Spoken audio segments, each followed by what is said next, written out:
आगे हमने पढ़ लिए निरक्षीय स्थिति में किसी बिंदु P पर विद्युत क्षेत्र की तीव्रता ज्ञात करना। आप लोग बना लिए थे ना? आज हम पढ़ेंगे एक समान विद्युत क्षेत्रों में द्विध्रुव पर बल आघूर्ण के लिए व्यंजक। एक समान विद्युत क्षेत्रों में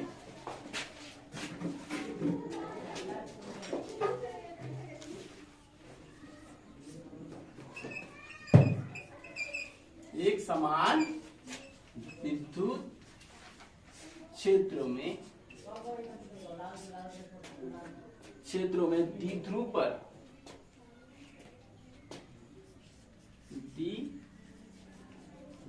पर बल आघूर्ण के लिए व्यंजक।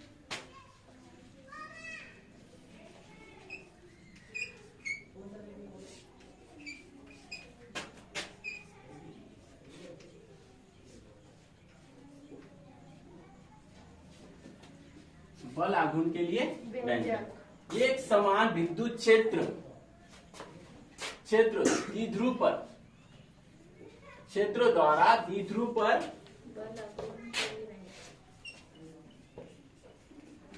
विद्युत क्षेत्र पर द्वारा द्विध्रुव पर बल आघूर्ण के लिए व्यंजक। तो शुरू करें। क्या बताया जा रहा है? एक समान विद्युत क्षेत्र। ठीक है, तो हम एक विद्युत क्षेत्र बना लेते हैं यहाँ पे। और ये विद्युत क्षेत्र क्या है? एक समान है। यहाँ पे भी जितना होगा, यहाँ पे भी उतना होगा, यहाँ पे भी उतना होगा, और भी बढ़ा सकते हो, यहाँ पे भी इतना ही होगा। विद्युत क्षेत्रों का मान यहाँ पे कम, यहाँ पे ज्यादा ऐसा नहीं होगा। हर एक जगह पर विद्युत क्षेत्र का मान समान होगा। अब वैद्युत द्विध्रुव पर बल आघूर्ण। द्विध्रुव क्या है? जब विजातीय आवेश को, कौन से आवेश को? विजातीय समान मात्रा के विजातीय आवेश को पास पास रखा जाता है तो उसे क्या होता है? उसे क्या कहा जाता है? वैद्युत द्विध्रुव कहा जाता है। अब वैद्युत द्विध्रुव को क्या करना होगा? एक समान विद्युत क्षेत्रों में रखा जाएगा। समझ रहे हो बात? ये माइनस क्यू अरे द्विध्रुव कब बनेगा? जब दो समान मात्रा के विपरीत आवेश को, माइनस आवेश और पास पास, तो ये पास रख दिया गया है। कहाँ पे रखे सर? समान मात्रा के विद्युत क्षेत्रों में। विद्युत क्षेत्रों को किससे दर्शाते हैं? ई से दर्शाते हैं। ठीक है ना? अब इसको रखा गया तो कौन से कोण में रखा गया? थीटा कोण में रखा गया। कौन से कोण में रखा गया? थीटा कोण में रखा गया है। ठीक। अब ये जो दो बिंदु आवेश है ये एक दूसरे से 2l दूरी पर स्थित है। कितने दूर पर स्थित है सर? 2l दूर पर स्थित है। माने ये बिंदु है और ये बी बिंदु है। ए और बी बिंदु की दूरी 2l है। ठीक है। अब बिंदु ए तथा बी पर, ए पर स्थित प्लस क्यू विद्युत क्षेत्र की दिशा में, बात को समझो, बिंदु ए पर रखा हुआ प्लस क्यू आवेश विद्युत क्षेत्रों की दिशा में बल लगाएगी। अगर ये विद्युत क्षेत्र की दिशा में बल लगा रहा है तो ये माइनस आवेश है, तो ये क्या बल लगाएगा? उसके विपरीत दिशा में बल लगाएगा। सही बात है। प्लस क्यू जो ए पर रखा हुआ है, ये बिंदु पर रखा हुआ है, वो विद्युत क्षेत्र के दिशा में बल लगा रहा है। तो विद्युत क्षेत्र का दिशा में अगर प्लस आवेश बल लगा रहा है तो माइनस आवेश क्या करेगा? विद्युत क्षेत्र के विपरीत आवेश, विपरीत दिशा में बल लगाएगा। ठीक है। अब विद्युत क्षेत्र रेखा यहाँ पर एक तो बन रहा है, बल लग रहा है, यहाँ पे भी विद्युत क्षेत्रीय बल यहाँ पे लग रहा है और एक यहाँ पे लग रहा है। इन दोनों रेखाओं के माध्य की दूरी ये होगी, यहां से यहां तक होगी, ना कि ऐसे तिरछा नापू, नहीं ना, ऐसे सीधा नापना होगा ना। तो यह बिंदु को हम सी दे देते हैं, इस बिंदु को हम क्या दे देते हैं? सी दे देते हैं, और इसका ऐसे मिला देते हैं तो ये एक त्रिभुज बन जाती है। आया बात समझ में? इस प्रकार से आपको एक संरचना बनानी होगी और इसका वर्णन भी करना होगा। मैं वर्णन और एक बार बता रहा हूं। सबसे पहले एक समान विद्युत क्षेत्र लेना होगा। एक समान विद्युत क्षेत्र में वैद्युत द्विध्रुव को रखना होगा, वैद्युत द्विध्रुव को रखना होगा। तो प्लस क्यू और माइनस क्यू आवेश है ना। कहां कहां पर रखा गया? बिंदु बी पर और बिंदु ए पर रखा गया है। ठीक है, कौन से कोण में रखा गया? थीटा कोण में रखा गया है। कौन से कोण में रखा गया है? थीटा कोण में रखा गया है। ऐसे रखने पर प्लस क्यू आवेश विद्युत क्षेत्रों की दिशा में बल लगाते हैं, माइनस क्यू आवेश विद्युत क्षेत्र के विपरीत दिशा में बल लगाते हैं। आगे बात समझ में। और विद्युत क्षेत्रीय बल रेखा यहाँ पर एक ठो, विद्युत क्षेत्रीय बल रेखा यहाँ पर एक ठो बन रहा है और यहाँ पे एक ठो बन रहा है। इन दोनों के माध्य के बीच की दूरी क्या है? ये सी हो जाएगा। तो ये सी हो जाएगा। आगे यहाँ परेशानी है क्या? और यहाँ पर क्या होता है? एक बल आघूर्ण उत्पन्न होता।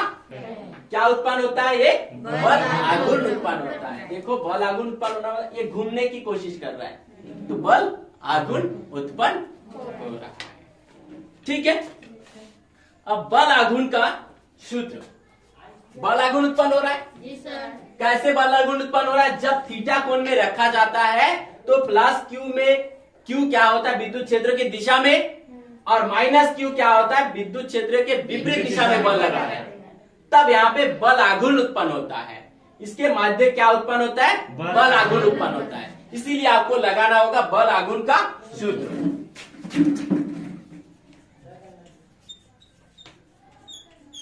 बल आघूर्ण को टाउ से दर्शाया जाता है। किससे दर्शाया जाता है? टाउ से। अब बल आघूर्ण टाउ बराबर क्या होता है? एक बल इंटू दोनों बलों के बीच की लंबावत दूरी।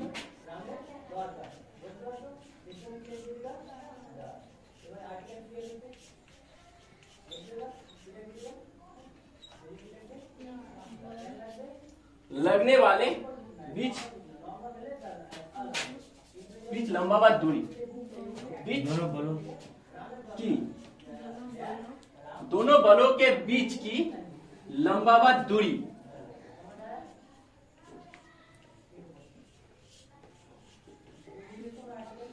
ये होती है सूत्र। ठीक है, अब टाउ के जगह पर हमने टाउ को रखे। एक बल, इसमें से हमको एक बल उठाना है क्यू ई। क्यू कौन सी दिशा में काम कर रहा है? ई की दिशा में, है ना।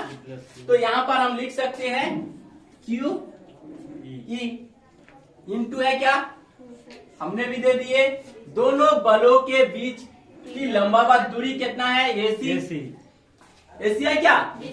दोनों बलों के बीच की दूरी क्या है? एसी। तो डाल देते हैं यहाँ पे हमने एसी। परेशानी हुआ क्या? ये आपका समीकरण नंबर 1। बल आघूर्ण उत्पन्न होता है कब की स्थिति में? जब वैद्युत द्विध्रुव को विद्युत क्षेत्र के चित्र में थीटा कोण में रखा जाता है, तो बल आघूर्ण उत्पन्न होता है। और बल आघूर्ण का सूत्र क्या होता है? एक बल इंटू दोनों बलों के बीच की लंबावत दूरी। अब एक बल क्या है? ये वाला ले लेते हैं, प्लस क्यू ई दिशा में काम कर रहा है। ये प्लस क्यू, प्लस देने की जरूरत नहीं होता है हमेशा। और बीच की दूरी क्या है? एसी है।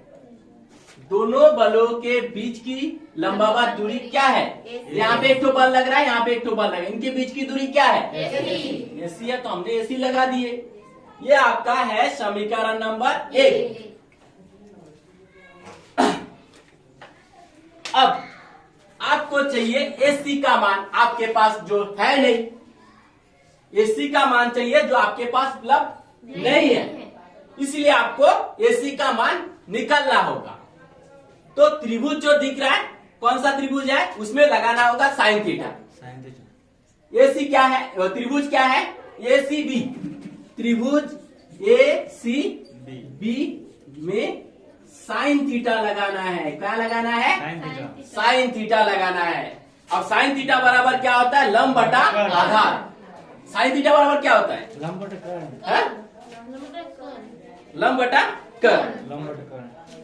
हाँ, लंब बटा कर्ण। बहुत अच्छी बात। तो लंब क्या है सर यहाँ पे? लंब क्या है? AC। और कर्ण क्या है? AB है, माने 2L है, ठीक ना? तो देखो AC बटा क्या लिखा जा सकता है? AB। साइन थीटा बराबर AC बटा AB लिखा जा सकता है। लंब क्या है? AC। कर्ण क्या है? AB। आ गया बात समझ में? अब AB का मान तो आपके पास है, AB का मान 2L है, तो AB के जगह पर आपको कुछ नहीं करना है, बस AB के जगह पर AB का मान लिखना है। साइन थीटा बराबर AC बटा 2L। परेशानी हुआ? अब इस 2L का गुना कर देना है साइन थीटा के साथ, ठीक है? तो 2L साइन थीटा हो जाएगा, 2L साइन थीटा, और इस पर कौन बचा है? AC। निकल गया AC का मान, AC का मान 2L साइन थीटा है। आया? परेशानी हुआ? अब आपको इसको उठाना होगा और ये जो AC है समीकरण नंबर 1 में वहां पे रखना होगा, ठीक है? समीकरण 1 में AC का मान रखने पर लिख दे। समीकरण 1 में क्या रखना है सर? AC का मान रखना है। अब हमको रखना है AC का मान, समीकरण 1। अब समीकरण 1 क्या है? टाउ बराबर QE इंटू AC। अब AC लगाऊ? नहीं, 2L साइन थीटा लगाऊंगा ना, क्योंकि उसका मान 2L साइन थीटा है। 2L आया? यहाँ तक कोई परेशानी हुआ? नहीं सर।